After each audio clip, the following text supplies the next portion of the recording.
Rhythm, or cadence as it's often referred to as, is a very important part of being able to shoot quickly. That's because rhythm is the way that the body keeps track of everything going on at speed. There is a huge reliance on rhythm at the highest levels of any sport across the board. You can think of that 180 running cadence or timing a boxing combo, dancing, rowing, even football has mastery of rhythm.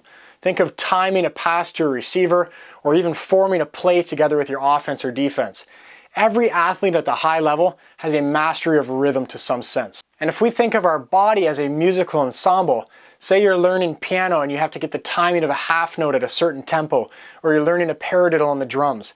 Until you have those skills, you're not able to play in a musical ensemble with a group of people. The reason why this rhythm is important is because when I tell my body to do something, like pulling a trigger, I want it to do it exactly when I tell it to, so that my whole body works together and I'm prepared for that shot, my sights are aligned, and my trigger's breaking when my body knows it's going to break. If you compare it to a musical ensemble, and our trigger break is like a single note in this symphony, if we were to play this note or this trigger break out of time, what's going to happen is the musical ensemble or the body will not be ready for the trigger break or that note, and it's going to throw the whole song or whole shooting cadence out of whack, and we're going to miss our target. And the reason why we need to practice rhythm is because we're going to shoot at high speeds whether we like it or not. You can see this often in body cam footage or competition footage when guys are trying to push a very high rate of fire but they haven't trained for that speed, and the shot spacing is inconsistent. You can get trigger breaks that sound like this.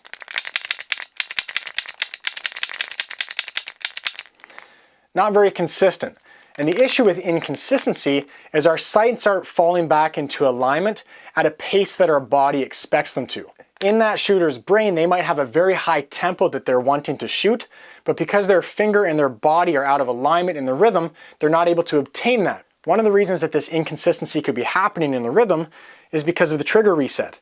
If we're pulling our trigger at a very high rate of speed, sometimes what will happen if we're not used to that trigger movement is we'll short stroke the reset and not fully reset it, meaning that our finger now has to come more off of the trigger until we get a shot break. Let's talk about some methods of resetting the trigger. These methods are applied to different contexts of shooting, whether that's precision or speed. Often in the context of precision, you'll see someone pulling the trigger to the rear, breaking the shot, pinning the trigger to the rear, and then slowly letting it out until you hear the click. Now we're ready for our next shot. A benefit to this method is that we're inducing the least amount of movement on the gun and sight picture between rounds. Now in the context of speed shooting, we're not waiting for that trigger to slowly come back to the reset point and inhibiting it with our finger. We can achieve a faster reset in two different ways. We can either maintain contact with the trigger during the reset, or we can take our finger completely off and allow the trigger to come back on its own strength. First, I'm going to show you the method of maintaining contact with the trigger from the breaking point back to the reset and then to the breaking point again. This is sometimes referred to as riding the reset or riding the trigger, and it's a pretty quick way to pull the trigger. I'm going to do this one-handed so that you can see it. Now you can see with this method that my trigger finger maintained contact with the trigger throughout all of the shots. Advocates of this method would say that this has the best economy of motion and that it's keeping the gun more stable during the recoil and repeated shots. However, some issues with this method are that you really need to know your trigger reset point and nail it every time. The reason for this is if we're shooting large strings of fire and at very high speeds, it can be difficult for you to feel the reset of the trigger and know when the gun is telling you that it's prepared to fire again. This can lead to you not letting your finger out enough for the trigger to reset and pressing it before it is reset. This is called trigger freeze.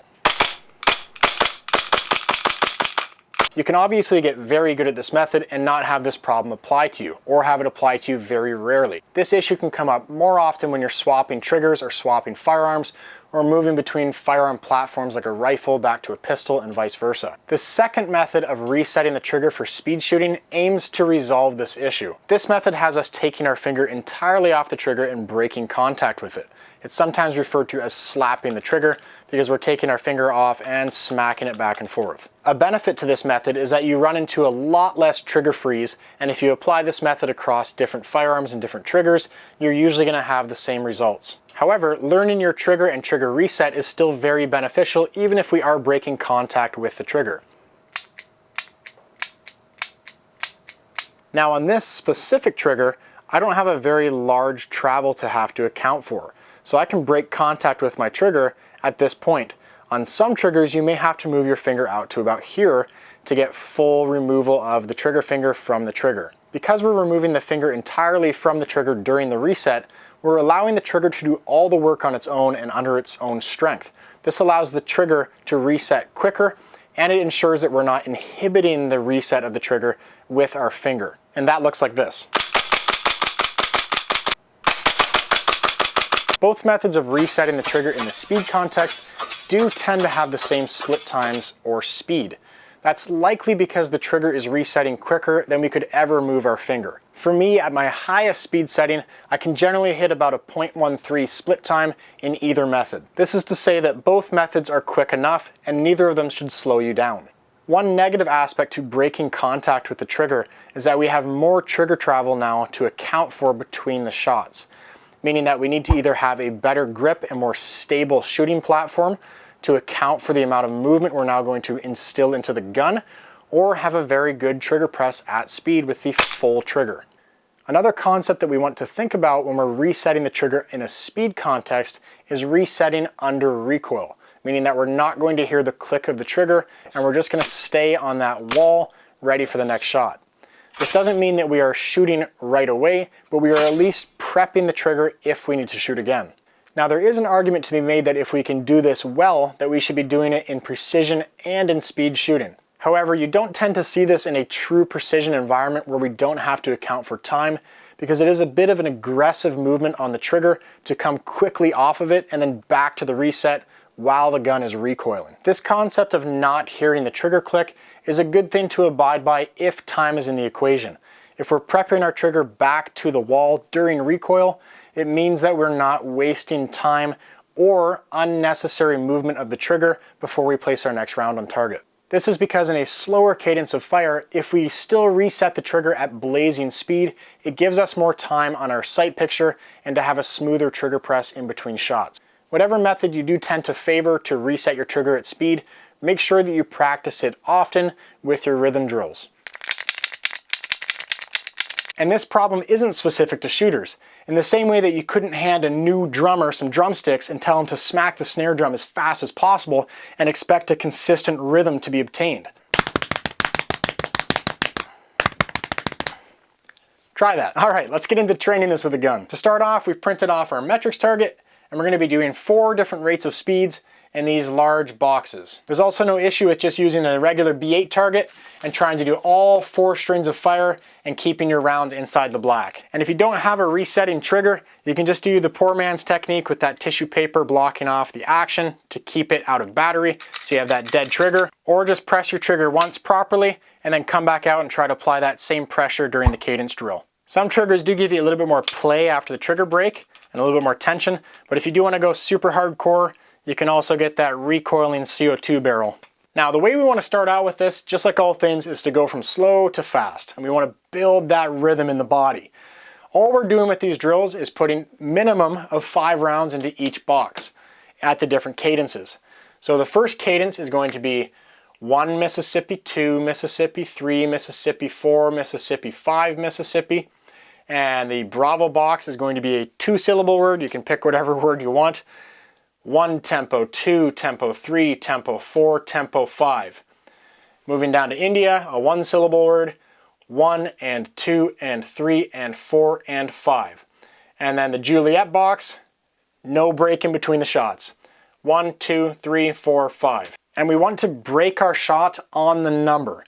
Meaning, if I'm going to do 1 and 2 and 3 and 4 and 5, my trigger break is on the number. 1 and 2 and 3 and 4 and 5. And I'm saying it out loud. Yes, you will sound like a dork, but it will work. Say it out loud. Later on, you can do it in your head. The reason why we're saying those numbers out loud is it gives our brain another thing to focus on. If we try to internalize those numbers, it gets lost in all the other things we're dealing with while we're shooting. As soon as we start verbalizing those, now we have another auditory thing other than the bang going off on the gun for us to focus on. You'll find when you start working through this that you'll be waiting for that number to come, because your whole body knows the shot's coming, and when the number comes, it needs to break the trigger. So as we start speeding up, the cool thing that happens with that is our whole body's waiting. When I tell it now to go 1, 2, 3, 4, 5, it knows I need to go 1, 2, 3, 4, 5. And my whole body and my sight pictures are going to fall in on the number. The reason why I'm saying falling in is because there's a simple trick people use where they aim through the rear sight and wait for the front sight to notch back down to that point before they shoot again. So the front sight just looks like this, and you're looking through the rear, waiting for that front sight to drop down into the notch. As long as it's between the notch, we pull the trigger. If your front sight's going outside of the notch, that's a little bit of a grip issue. We need to fix it until the point that the front sight can just notch in somewhere in that sight post. This gives us the ability to track the sights and ensure that on the number, they're coming back down to get that nice sight picture every time. The behavior of your gun under recoil is going to tell you a lot about the deficiencies in your grip. So we're going to charge this little guy up, and I'm going to show you the different tempos on the 4 different boxes. Mississippi 1, Mississippi 2, Mississippi 3, Mississippi 4, Mississippi 5. Tempo 1, Tempo 2, Tempo 3, Tempo 4, Tempo 5. And 1 and 2 and 3 and 4 and 5. 0, 1, 2, 3, 4, 5. Now the next thing we want to do in our live fire sessions is when we're running this drill to ensure that we're hitting those trigger breaks on the beat, meaning that our splits, which is the time between the shots, is consistent. You'll find on the slower strings of fire that you might have a little bit more of inconsistency between your rounds because we have more time to account for. But those slow rates of fire are going to help us on the fast rates of fire, so they're still important. When you start running the quicker rates of fire, like 1 and 2 and 3 and 4, we want to ensure that our splits are within about 1/10 of each other for consistency. Again, the reason why we're doing this is because consistency means reliability. If I've set up my rate of fire to shoot 4 rounds a second, so 0.25 per shot, and then I see that one of my shots was in 1/10 of a second, that likely means I shot too quickly on that split, and I've probably launched that round high. If you want to run a 20-round string of fire and then measure the splits in between all those, that's going to give you more data to reflect on how consistent your rhythm is.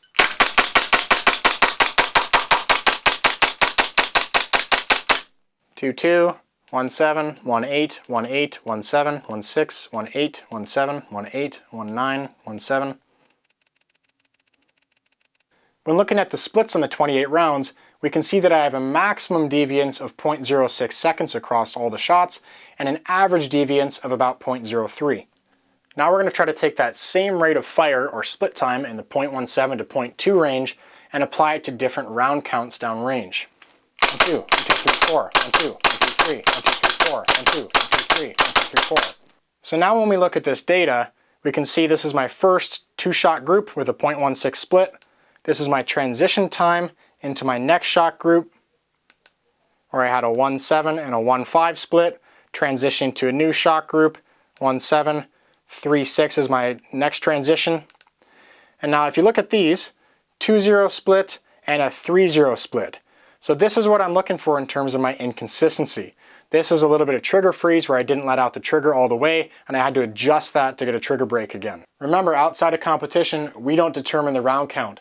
And even in some competitions, we don't determine it. So we need to be prepared for all those different variables and have that trigger finger ready to deliver whatever our brain tells it to do. I'm gonna run some of these on the nerd glasses for you guys now so you can kind of see my sights notching up and down. Mississippi 1, Mississippi 2, Mississippi 3, Mississippi 4, Mississippi 5. So my first round after the beep was a 1.37. We don't care about that number. We're looking at the splits between the shots. So the split time between my first and second shot was 1 second. And then 1.05 between the second and third. Third and fourth was 109. And the last was 107. Remember, the only way we can ensure that our rate of fire is consistent is by using a timer and checking that the beats are consistent, meaning that the split times are within that magic 0.05 of a second, or at maximum within 1/10 of a second. To pick up the pace, we're going to do a 2-syllable word. Holster. Holster 1, holster 2, holster 3, holster 4, holster 5. Skipping right to number 2, we have a 7-8, 7-8, 7-0, 7-6. Picking up the pace bit, we're going to use a 1-syllable word now, the musical and 1 and 2 and 3 and 4 and 5. Right here. And 1 and 2 and 3 and 4 and 5. Looking at our splits, we have a 4-8, 4-7, 4-6, 4-2. Again, the largest or maximum deviance we have is a 0.06, so that's within the acceptable range, and we're going to speed up. Now we're going to try to get down to the 0.20 to 0.25 split range. That's generally the accepted amount of rounds that a shooter can place accurately in a second. That's the 4 to 5 rounds a second, and we're going to try to do that consistently. So we're just going to go 1, 2, 3, 4, 5. 1, 2, 3, 4, 5. 1, 2, 3, 4, 5. 1, 2, 3, 4, 5. Move into the splits. 0.20, 0.23, 0.20, 0.22. Alright, so we're happy with that. We can even pick up the pace now if we're able to hit this consistently. So we're going to try to go 1, 2, 3, 4, 5. 1, 2, 3, 4, 5. 1, 2, 3, 4, 5. Splits on this, 1, 7, 1, 5, 1, 5, 1, 5. Let's see if we can do that again. 1, 2, 3, 4, 5. 1, 2, 3, 4, 5.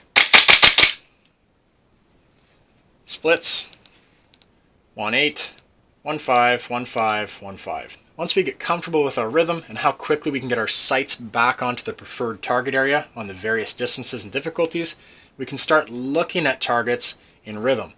So for instance, if these are distance targets and these are close range targets, I can look at them and say 1, 2, 1, 2, 3, 1, 2, 1, 2, and apply that rhythm to my shooting to ensure that my sights are going to get back on target for the beat.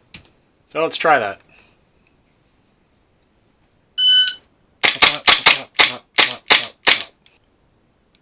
So my split on J is a 1, 9. I transitioned to I in 0.25 seconds, and my split on I was 1, 9. So you can see a consistent split on J, pop, pop, pop, pop. And then I transitioned over to B and did a 4, 0 split, transitioned up to A in 3, 2, and did a 3, 6 split.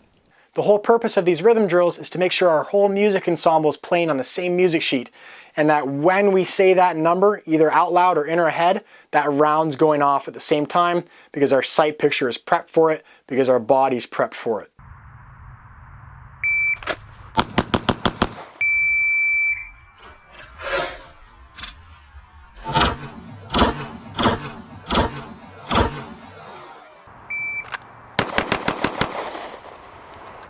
One, 2, 3, 4, 5, 6. As you get better at this, you'll find that you start looking at targets at varying distances and applying the correct rate of fire, the correct speed, to land the fastest accurate hits possible.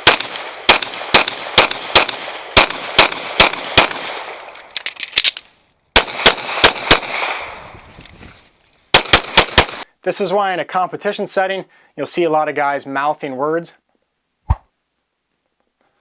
because they're working through the rhythm in their head on the targets that they're looking at. In the later lessons, you're also going to see why rhythm plays a large role in target transitions. A common drill is the 1 to 5. You have 5 targets, and on each target, you're doing an escalating number of rounds. 1 round, 2 rounds, 3 rounds, 4 rounds, 5 rounds, and then back all the way down to 1. 1, 1, 2, 1, 2, 3, 1, 2, 3, 4, 1, 2, 3, 4, 5, 1, 2, 3, 4, 1, 2, 3, 1, 2, 1. If we get really good and consistent at our rhythm, we can then start moving the gun and doing different things between the beats of the shots. And that's coming up soon.